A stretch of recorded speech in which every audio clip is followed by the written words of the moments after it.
Mari kita berdoa.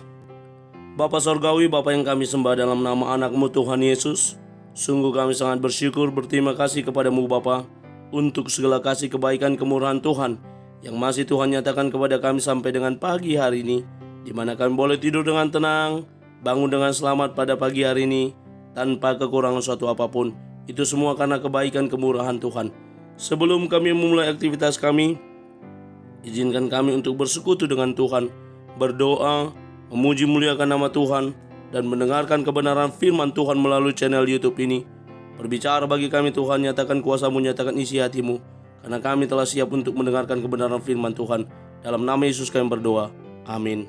Shalom ibu bapak saudara terkasih dalam nama Tuhan kita Yesus. Semangat pagi. Bertemu kembali di channel Rionando Butar-Butar dalam khotbah 5 menit aja toko 5 untuk renungan harian.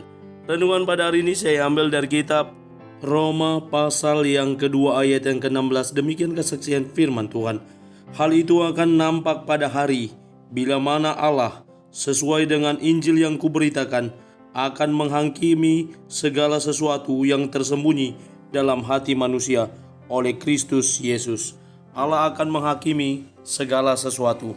Ibu bapak saudara terkasih dalam nama Tuhan kita Yesus, banyak orang yang meragukan penghakiman di dunia ini, sehingga selalu mengait-ngaitkan bahwa penghakiman di dunia ini sifatnya hanya sementara saja, sifatnya tidak kekal, tidak abadi atau temporary, atau penghakiman di dunia ini selalu tidak adil, karena penghakiman di dunia ini tajam ke bawah namun tumpul ke atas, sehingga orang selalu mengatakan biarlah nanti kita juga akan dihakimi pada saat penghakiman dari Allah.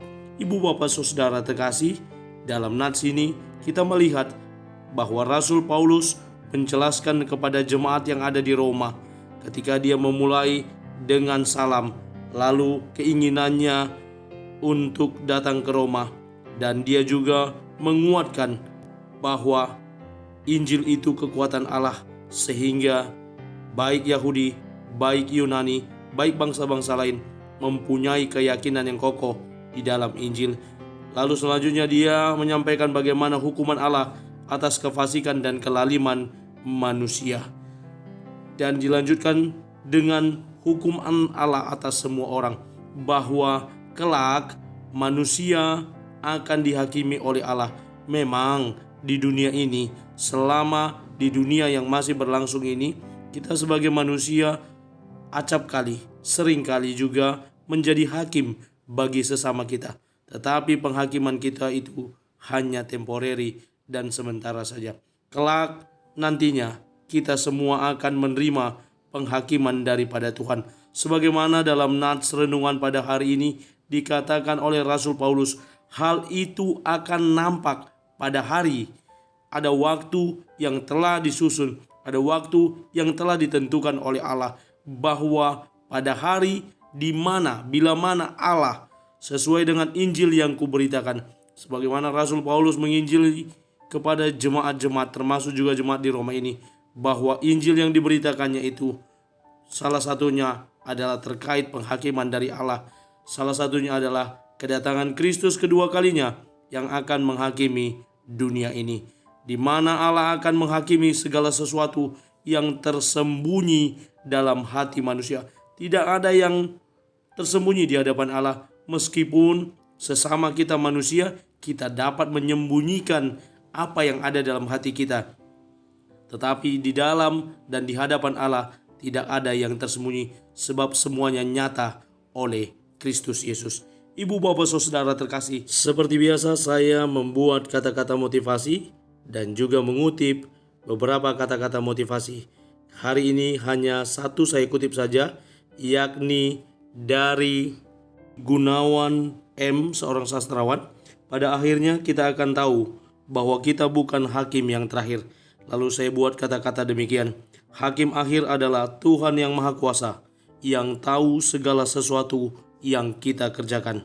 Karena itu ibu bapak saudara, mari kita tetap bertumbuh dalam Tuhan, sehingga kelak ketika ya Tuhan dapati kita tetap setia dalam mengiring dia, karena kita bertumbuh di dalam iman, karena kita bertumbuh dalam kepercayaan kepada dia dan tetap setia. Amin. Kita bersatu dalam doa. Terima kasih Bapa untuk firman-Mu yang telah kami dengarkan pada pagi hari ini. Mampukan kami untuk menjadi para pelaku kebenaran firman Tuhan yang terus bertumbuh di dalam Engkau, yang terus beriman kepada Engkau, yang terus percaya bahwa Engkau adalah Tuhan yang adil dalam menghakimi segala sesuatu. Termasuk kalau Engkau akan menghakimi kami, umat-Mu yang tetap setia kepadamu. Kami berdoa pada pagi hari ini Tuhan untuk teman-teman kami yang tetap setia dengan channel YouTube ini. Kiranya Engkau Tuhan yang membalaskan kebaikan hati mereka yang mau menyaksikan channel YouTube ini, yang mau terus bertumbuh dalam kebenaran firman-Mu yang disampaikan oleh hamba-Mu. Engkau berkati mereka dalam setiap pergumulan mereka. Jagai, lindungi mereka dengan kasih setia Tuhan. Terpuji nama Tuhan. Kami akan mulai hari kami dengan mengandalkan Tuhan, menaruh harapan kami hanya kepada Tuhan. Di dalam dan demi nama anak-Mu Tuhan Yesus Kristus, kami sudah berdoa dan mengucap syukur kepada Bapa. Amin. Selamat beraktivitas. Tuhan Yesus memberkati. Shalom.